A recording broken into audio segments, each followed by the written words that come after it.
खुशामदीद, बहुत बहुत स्वागत है आपका। प्रोग्राम आप सलाम जेके देख रहे हैं दिल्ली के स्टूडियो से बराह रास्त। मैं हूं आपके साथ आसिफ रशीद। पीर का दिन और सुबह के 8:35 हुआ चाहते हैं और हर रोज की तरह आज भी हम अगली 1.5 घंटे तक आपके साथ रहेंगे। और प्रोग्राम में जहां पर हम बैनुल-अक़वामी सतह की खबरों को सबसे पहले आप तक पहुंचाते हैं और उसके बाद मुल्की सतह पर क्या कुछ रहता है और फिर जम्मू कश्मीर और लद्दाख की सारी सूरत हाल और हुकूमत के फैसले या अवाम के तासुरात उन पर या अवामी मसाइल हैं, उन तमाम मामलात का जिक्र आपके सामने करते हैं। अपने मेहमानों को और अपने नुमाइंदों को प्रोग्राम में शामिल कर दोनों जो कड़ी हैं प्रोग्राम की, चाहे वो ब्रेक से पहले और बाद में, आगे बढ़ाते हैं। और प्रोग्राम के आखिर में फॉर्मेट के मुताबिक हमारी कोशिश आज भी ये रहेगी कि आपको न सिर्फ एक तरफ खबरों से रूबरू कराया जाए बल्कि इन खबरों का असर क्या होता है मकामी सतह पर, जम्मू कश्मीर के अंदर, लद्दाख के अंदर या किसी और हिस्से के अंदर परेशानी कोई है तो फोन कॉल्स के जरिए लोग अपनी बात हम तक प्रोग्राम में पहुंचाते हैं। क्योंकि 9:40 पर हमारी कोशिश रहेगी कि आप अपनी बात फोन कॉल्स के जरिए हम तक पहुंचाएं। जरूर कॉल कीजिएगा, लेकिन उससे पहले खबरों का आगाज भी करेंगे और फॉर्मेट के मुताबिक जहां पर हिस्ट्री ऑफ द डे की तरफ सबसे पहले हम चलेंगे। लेकिन उससे पहले मैं आपको ये बताऊं कि आप जहां पर टेलीविजन पर हमें देख रहे हैं और उसके साथ साथ सोशल मीडिया साइट्स पर भी हमारे प्रोग्राम्स आपको देखने को मिलेंगे। लाइव नशरियात जारी हैं। फेसबुक पर आप जा सकते हैं, हमारी ऑफिशियल वेबसाइट है www.gulistannews.in और इसके अलावा हमारा प्रोग्राम वेबसाइट के साथ साथ ट्विटर और इंस्टाग्राम पर भी आपको लिंक्स मिलेंगे, तमाम खबरें मिलेंगी कट टू कट। और यूट्यूब पर भी हमारे ऑफिशियल पेज पर प्रोग्राम की जो नशरियात हैं वो जारी रहती हैं। प्रोग्राम का आगाज करेंगे और थोड़ी देर में गौहर कुचे मेरे साथ ज्वाइन करने वाले हैं स्टूडियो में। लेकिन उससे पहले जरा आगाज हिस्ट्री ऑफ द डे से, खास क्या है आज के दिन में वो जरा आपको बताते हैं। और आज 15 नवंबर को 1972 में पाकिस्तान ने मशरकी जर्मनी को आज ही के दिन तस्लीम किया था। 1859 में आज के दिन ही पहले ज़ेपा ओलंपिक्स यूनान में शुरू हुए और 15 नवंबर 1939 को जुनूबी ग्वांगशी में जहां पर जंग शुरू हुई थी और एक शदीद इंसानी बहरान भी इसके बाद देखा गया। लेकिन 1939 से छिड़ी जंग के असरात साल 2021 तक भी मुख्तलिफ हिस्सों में नजर आते हैं। 1961 में आज ही के दिन अक़वाम मुत्तहिदा ने जौहरी हथियारों पर पाबंदी आयद कर दी थी। 1955 में 15 नवंबर को आज ही के दिन पोलैंड और यूगोस्लाविया के दरमियान तिजारती मुआहिदा हुआ था। आज की तारीख थी 15 नवंबर 1955। और 1971 में आज ही का दिन था जब दुनिया का पहला सिंगल चिप माइक्रो प्रोसेसर यानी इंटेल 4004 लॉन्च हुआ था। बाद में कंप्यूटर में भी इसे तब्दील किया गया। आहिस्ता आहिस्ता आपने देखा कि टेक्नोलॉजी का जब सहारा दुनिया भर के अंदर लिया जाने लगा तो इंटेल की बहुत बड़ी कामयाबी अमेरिका से लेकर हिंदुस्तान तक देखी गई। लेकिन 15 नवंबर 1971 का आज का दिन इस कंपनी के लिए बहुत अहम, चूंकि पहला सिंगल चिप माइक्रो प्रोसेसर जो था इंटेल का 4004 वो आज के दिन लॉन्च हुआ था।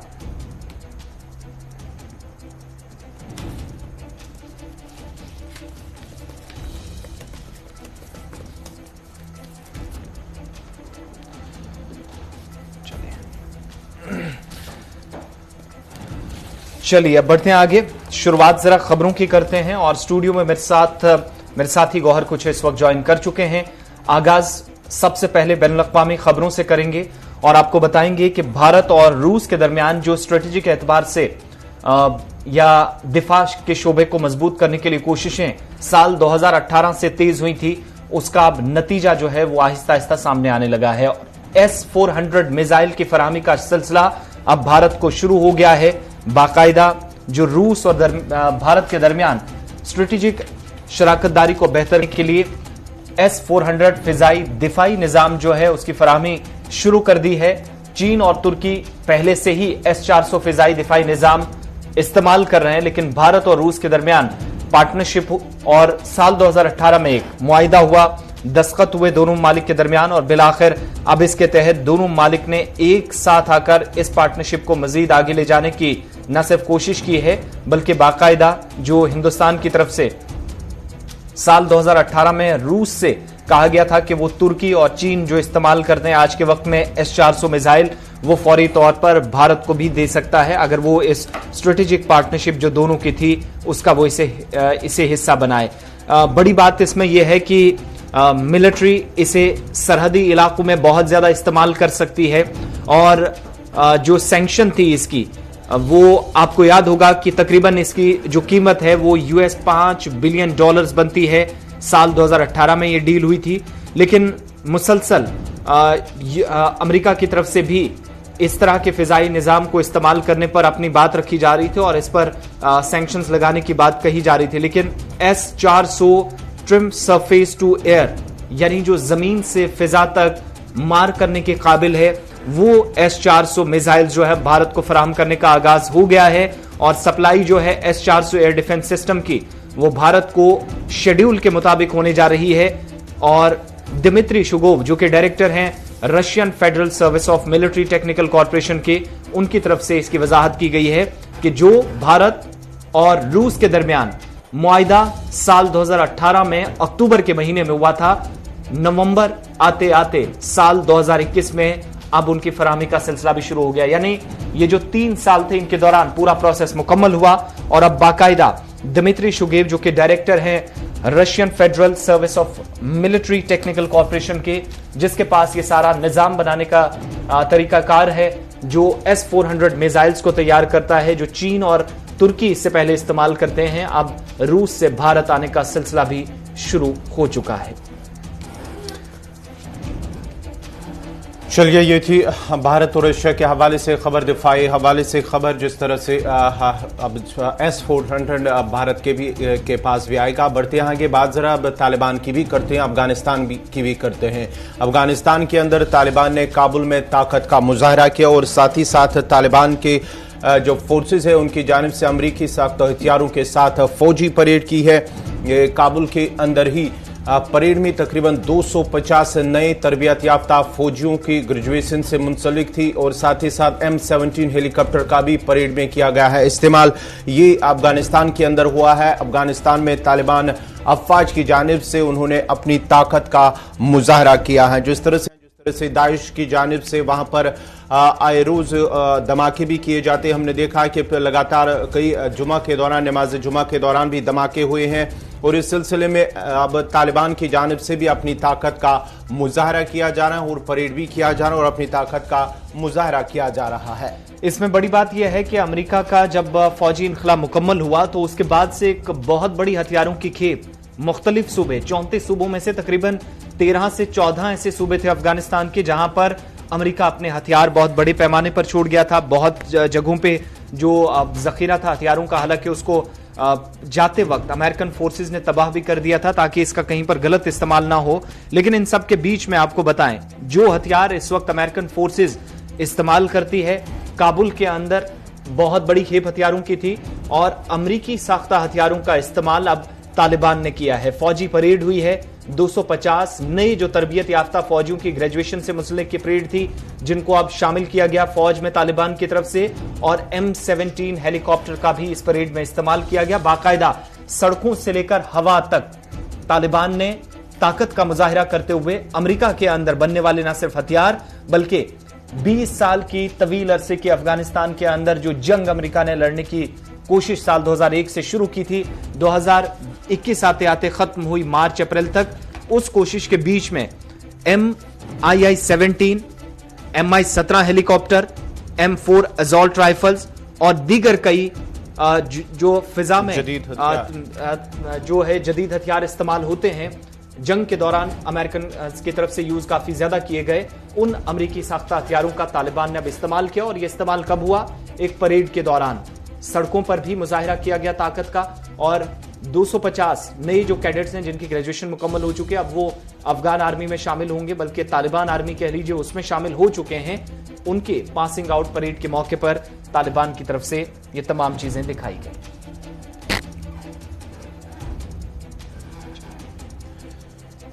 चलिए, अब बढ़ते हैं आगे। बात अब करेंगे त्रिपुरा और साथ ही साथ महाराष्ट्र के अंदर जिस तरह से हालात बने, या त्रिपुरा के अंदर जिस तरह से हालात बने हुए फसादात को लेकर, उस सिलसिले में पुलिस की जानिब से कई गिरफ्तारियां भी हुई है। त्रिपुरा तशद्दुद के बाद महाराष्ट्र में भी तनाव लगातार जारी है। अगरचे हालात काबू पर हैं, ताहम अमरावती जिले में शदीद झड़पों के बाद सूरत हाल बिगड़ चुकी है और अकलियती हुई दुकानों को भी निशाना बनाया गया। 60 के करीब पुलिस ने गिरफ्तार किया है, 60 अफराद को गिरफ्तार किया इस सिलसिले में और 2 दर्जन से ज्यादा एफआईआर भी दर्ज की गई हैं। जिस तरह से त्रिपुरा के अंदर हालात बने हुए इस सिलसिले में त्रिपुरा में 2 सहाफी जो लड़कियां हैं उन्हें भी गिरफ्तार किया गया और महाराष्ट्र के अंदर जिस तरह से हालात बने हुए तशद्दुद हुआ है, जो मुस्लिम अकलियती वाले इलाके हैं वहां पर उनकी दुकानों मकानों की तोड़फोड़ हुई है, आग भी लगा दी गई है, नुकसान पहुंचाया गया। उस सिलसिले में झड़पें भी हुई और उसके बाद ही पुलिस की जानिब से तकरीबन 60 अफराद को गिरफ्तार किया गया है। पुलिस के साथ भी झड़पें हुई लगातार कुछ दिनों से, जहां पर अमरावती और दीगर मुल्हिका इलाके हैं वहां पर मुस्लिम आबादी वाले इलाके जो है उन्हें निशाना बनाया जा रहा है, वहां पर भी झड़पें हुई। इस सिलसिले में पुलिस की जानिब से कार्रवाई भी की गई है। 60 अफराद को फिलहाल हिरासत में लिया गया है, गिरफ्तार किया गया है और कई अफराद के खिलाफ 2 दर्जन से ज्यादा अफराद के खिलाफ एफआईआर भी दर्ज हुई है। इसमें बड़ी चीज आपको बताते चलें, चूंकि आप पुलिस का स्टेटमेंट भी सामने आया और पुलिस की तरफ से यह कहा गया है कि उसने इन मामलात का संजीदगी से नोटिस लिया है। जुमे के रोज जब पर रजा अकेडमी और दीगर कुछ मुस्लिम तंजीमों की तरफ से त्रिपुरा तशद्दुद के वाकयात के खिलाफ महाराष्ट्र के अंदर जहां पर बंद का ऐलान किया था, मिलाजुला असर देखा गया। लेकिन इन सब के बीच में बहुत सारी जगहों पे झड़पें हुई और कई लोगों को एहतियातन हिरासत में लिया गया। बहुत सारे लोगों की शाम होते होते गिरफ्तारियां हुई। 2 दर्जन से ज्यादा जो एफआईआर अब तक लग चुकी हैं, लेकिन अमरावती जिले के अंदर 60 लोग गिरफ्तार भी हुए हैं, ये पुलिस ने साफ कर दिया है।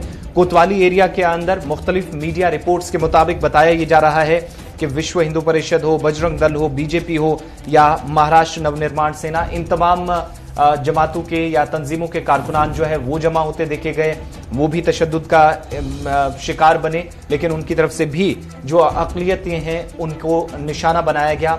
उनमें दुकानें थी, बहुत सारे मकानात जिनमें आग लगाई गई, गाड़ियां आग के हवाले की गई और उसके बाद पुलिस ने दोबारा यहां पर न सिर्फ कर्फ्यू नाफिज किया था और उसके बाद कुछ एरियाज के अंदर जहां पर एहतियातन दफा 144 का नफाज भी अमल में लाया गया है। नागपुर से 150 किलोमीटर दूर ये एरियाज जहां पर पुरतनाव सूरत हाल देखी गई और त्रिपुरा के अंदर जो कुछ हुआ उसका असर महाराष्ट्र के अंदर भी देखने को मिल रहा है। 26 एफआईआर लगी हैं और कल तक जो सारी सूरत हाल रही है, पुलिस रिपोर्ट भी और उसके बाद मुख्तलिफ मीडिया रिपोर्ट्स आ रही हैं। एक मुल्क के बड़े खबरसा इदारे की तरफ से भी आज अपनी डिटेल रिपोर्ट में बताया गया है कि न सिर्फ 26 एफआईआर बल्कि 15 जो है उनको डायरेक्टली इन्वॉल्व पाया गया है। इनमें से जो बहुत सारे लोगों को न सिर्फ नुकसान पहुंचा रहे थे बल्कि प्रॉपर्टीज को भी डैमेज किया जा रहा था। इन लोगों की तरफ से आग लगाई जा रही थी जुमे के रोज। इसके अलावा मुख्तलिफ हिस्सों के अंदर जब कार्रवाई पुलिस ने की तो 5 दर्जन के करीब लोगों की गिरफ्तारी अमल में लाई गई है।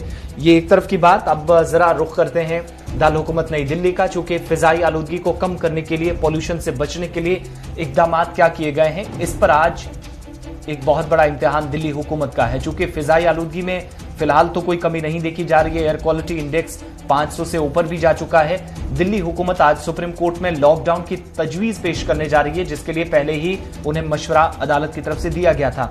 हालांकि 1 हफ्ते तक तालीमी इदारों को दिल्ली के अंदर बंद जरूर रखा गया है, लेकिन दिल्ली की सारी जो सूरत हाल है उसका असर हरियाणा में भी देखने को मिल रहा है और हरियाणा की सरकार ने 4 अजला में एहतियातन तालीमी इदारों को बंद करने का फैसला लिया। आज का दिन आम आदमी पार्टी की हुकूमत के लिए दिल्ली में इसलिए भी काफी बड़ा दिन होगा चूंकि दिल्ली के अंदर फिजाई आलूदगी से बचने के लिए क्या लॉकडाउन इंपोज किया जाएगा या नहीं, सुप्रीम कोर्ट की तरफ से जहां पर हफ्ते के रोज मामले पर समाअत करते हुए अदालत ने साफ कर दिया था कि अगर चाहे हुकूमत मौजूदा सूरत हाल के पेश नजर, इंसानों को नुकसान से बचाने के पेश नजर लॉकडाउन का नफाज भी अमल में ला सकती है, इस पर गौर कर सकती है। और हुकूमत कर क्या रही, इसका जवाब आज अदालत में दिया जाएगा।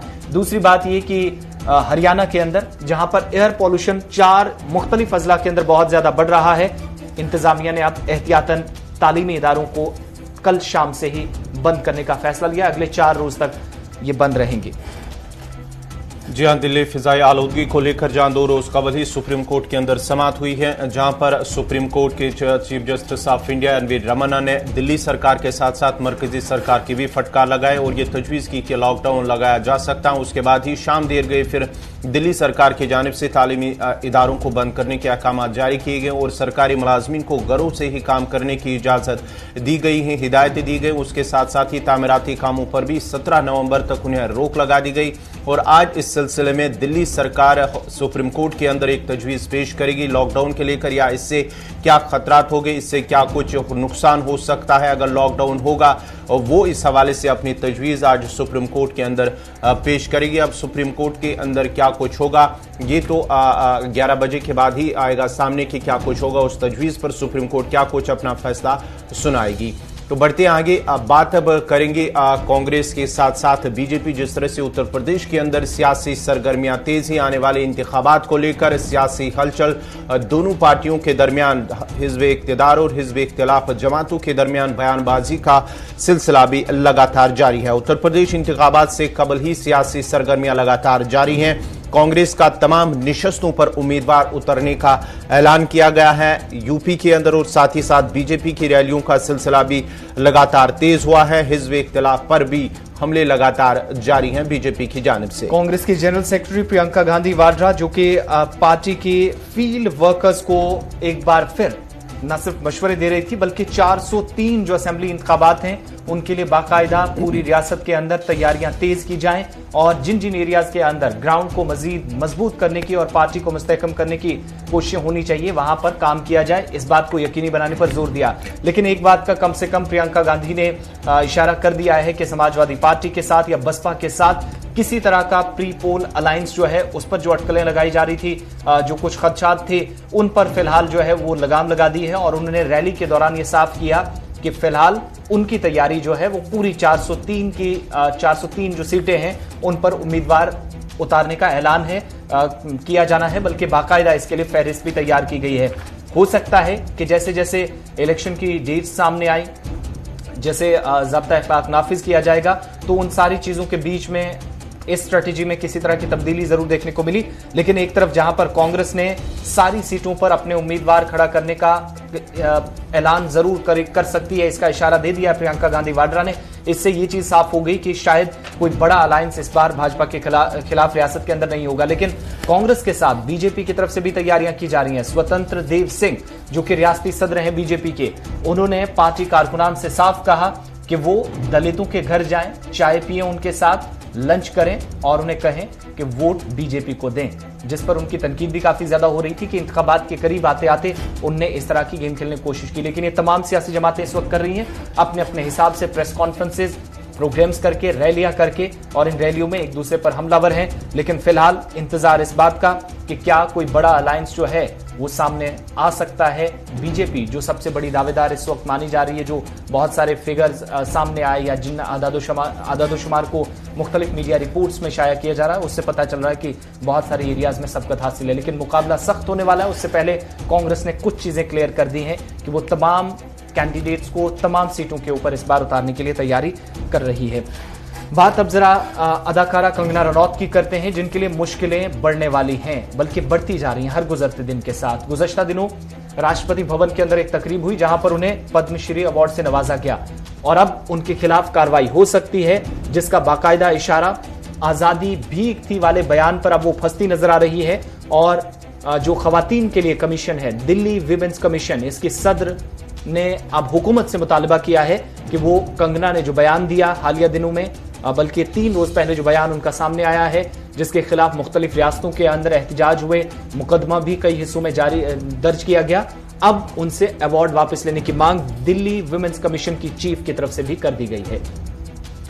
जी हाँ, चंद रोज कबल ही जिस तरह से फिल्मी अदाकारा कंगना रनौत की जानिब से जो बयान दिया गया है कि पहले जो 1947 में आज़ादी वो भीख में मिली थी, असल आज़ादी 2014 में ही मिली है। उसके बाद ही सियासी बयानबाजियाँ भी लगातार तेज़ हुई है।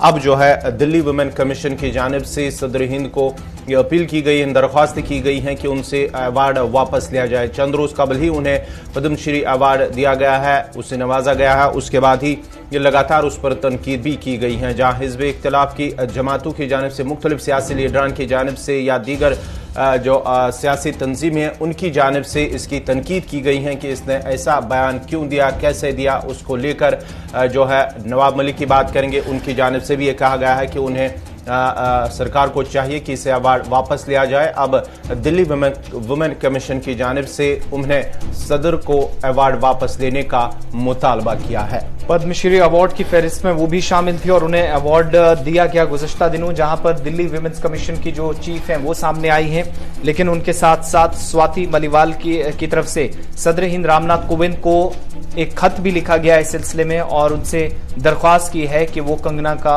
अवार्ड जो पद्मश्री उन्हें दिया गया है वो विड्रॉ किया जाए। दूसरी तरफ सीपीआईएमएल के कौमी जनरल सेक्रेटरी दीपांकर भट्टाचार्य ने भी हिंदी फिल्म अदाकारा कंगना रनौत की मुल्क की आजादी को भीख में मिली आजादी बताने वाले बयान को अफसोसनाक न सिर्फ करार दिया बल्कि मरकजी हुकूमत से उन्हें मिला पद्मश्री एजाज वापस लिए जाने का मुतालबा भी किया। साथ ही जहां सदर हिंद को मुसलसल खत लिखे जा रहे हैं कई दीगर तंजीमों की तरफ से भी, लेकिन कंगना के खिलाफ कार्रवाई हो, कई सियासी जमातें, तंजीमें, एनजीओज या दीगर कई रियासतों और यूटीज के अंदर लोग भी सड़कों पर उतरे थे उनके बयान के खिलाफ, और जिसके बाद हमने देखा कि मुकदमे भी मुख्तलिफ हिस्सों के अंदर दर्ज किए गए। अब सीधा जम्मू कश्मीर का रुख करते हैं और यूनियन टेरिटरी के अंदर लेफ्टिनेंट गवर्नर इंतजामिया या मरकजी हुकूमत के फैसलों की सबसे पहले बात करते हैं और बात जरा उस काडर के हवाले से करेंगे जो IAS अफसरान का है और जम्मू कश्मीर में मुख्तलिफ महकमों के अंदर ये अफसरान अपनी खिदमात अंजाम देते आए हैं। बिलाखिर अब तक जो जायजा नहीं लिया गया था सरकार की तरफ से, आज 15 बरसों के बाद हुकूमत की तरफ से IAS जो काडर के अफसरान हैं उनका बाकायदा जो शेड्यूल होता है, कामकाज का तरीका होता है, उनकी पोस्टिंग होती है, ये तमाम चीजें रिव्यू की गई हैं और कामकाज का जम्मू कश्मीर में IAS अफसरान जो जिनकी तैनाती इससे पहले अमल में लाई गई है उनके कामकाज का न सिर्फ जायजा लिया गया बल्कि लेफ्टिनेंट गवर्नर इंतजामिया की तरफ से मरकजी हुकूमत से कहा गया है कि वो रियासत जो साबिका रियासत यानी लद्दाख और यूनियन टेरिटरी के अंदर अलग से ब्यूरोक्रेसी का रूल चलाने के लिए दोनों को जो मंजूर शुदा सीटें हैं उसके लिए बाइफरकेट करे। यानी मुतालबा ये हुआ है कि IAS अफसरान के जो कामकाज अभी तक दोनों यूटीज के अंदर चल रहे हैं, मरकजी हुकूमत या मरकजी वजारत दाखिला की तरफ से हाल ही में जो अहकामात जारी किए गए थे, अफसरान की जो तब्दीलियां भी की गई थी, लेकिन अलहदा ब्यूरोक्रेट्स के लिए जम्मू कश्मीर और लद्दाख को तकसीम किया जाना चाहिए, यह मुतालबा मरकज से किया गया है। आज की अगर बात करें तो यूनियन टेरिटरी के अंदर 157 IAS अफसरान की पोस्टें हैं, जिनमें जो गुज़श्ता कई बरसों से 137 के आसपास जहां पर अफसरान होने चाहिए थे, लेकिन 58 इनके आसपास जो इस वक्त 137 के मुकाबले 58 इस वक्त काम कर रहे हैं और सेंट्रल डेप्यूटेशन भी बहुत सारे लोग हैं, कोई 1 साल के लिए, कोई 2 या 3 सालों के लिए, जिनको यूनियन टेरिटरी लद्दाख और जम्मू कश्मीर के अंदर भी भेजा गया सरकार की तरफ से।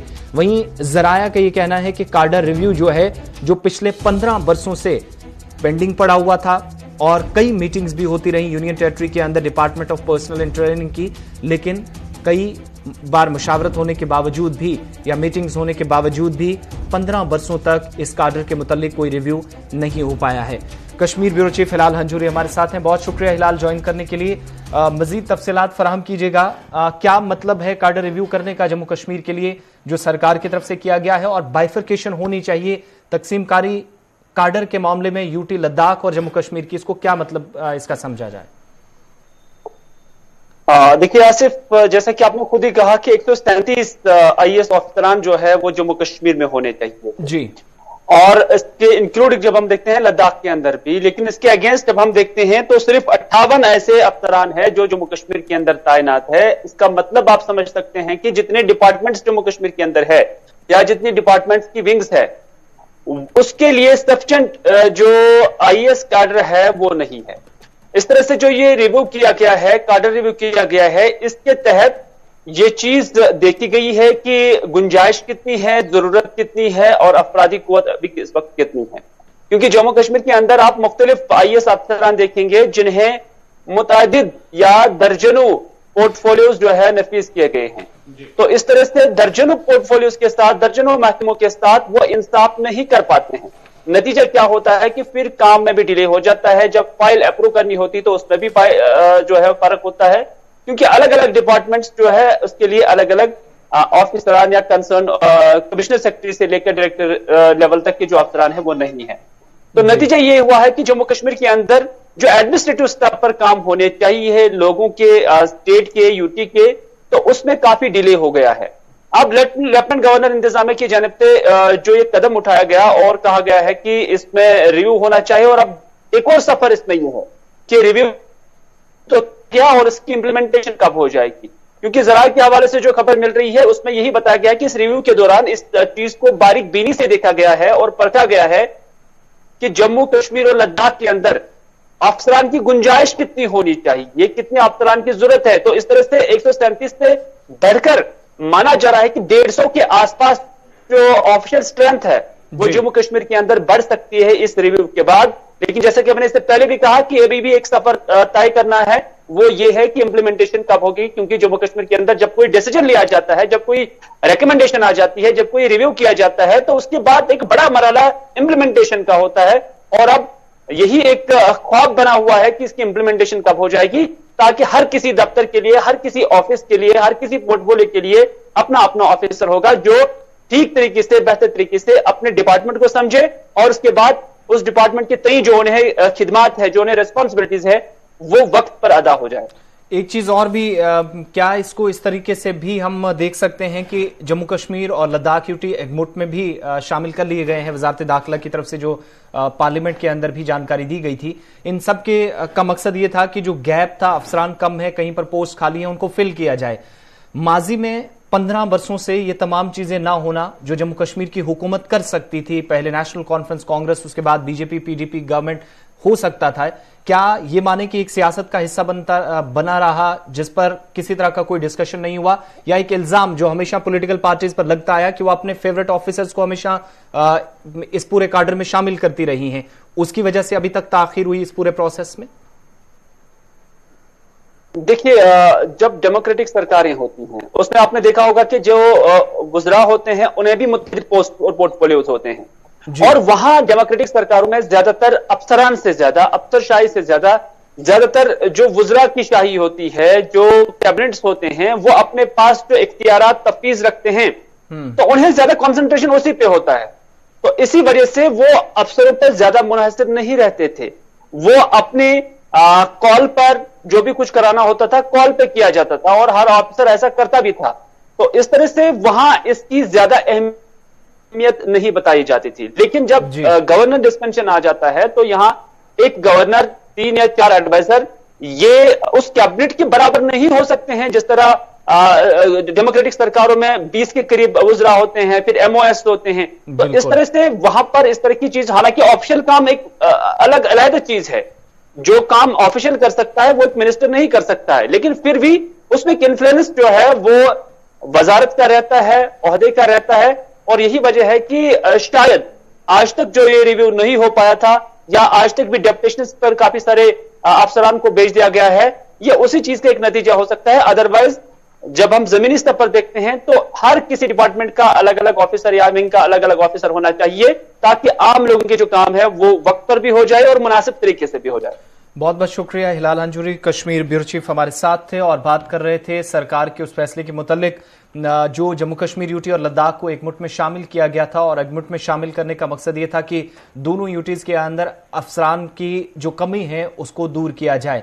मुख्तलिफ रियासतों से अफसरान डिप्यूटेशन बेसिस पे हमने भी देखे कि लद्दाख के अंदर पहुंचाए गए IAS, IFS, कुछ रिजर्व पोस्ट होती हैं, उन पर भी वहां लगाने की बात जरूर कही गई, लेकिन 137 पोस्टें जो सीनियर IAS ऑफिसर्स की इस वक्त खाली हैं, जो इस वक्त होने चाहिए थे, कुल स्ट्रेंथ जो जम्मू कश्मीर यूटी के अंदर है, और उनमें से 58 फिलहाल काम कर रहे हैं। लेकिन इसमें मुबसरीन की राय को अगर सही माने तो कामकाज बुरी तरह इससे भी मुतासिर हुआ है, जहां पर एक एक अफसर के पास 10-10, 12-12 कामकाज उन्हें सौंपे गए। और उसी तरीके से हम इसको देख सकते हैं, जिस एंगल से आप देखते हैं कि यूटी के अंदर मुख्तलिफ डिपार्टमेंट्स के अंदर एडोकिज्म जो अप्रोच है वो अपनाई है सरकार ने, जिसका बराह रास्त असर जो है वो अवाम पर पड़ा है। चूंकि कामकाज नहीं होता या पॉलिटिकल रिप्रेजेंटेशन कम ज्यादा होने की बात होती है, तब इन अफसरान का, अफसरशाही का जिक्र जरूर होता है। वक्त छोटे से ब्रेक का है, आप हमारे साथ रहिए, ब्रेक के बाद खबरें और भी हैं।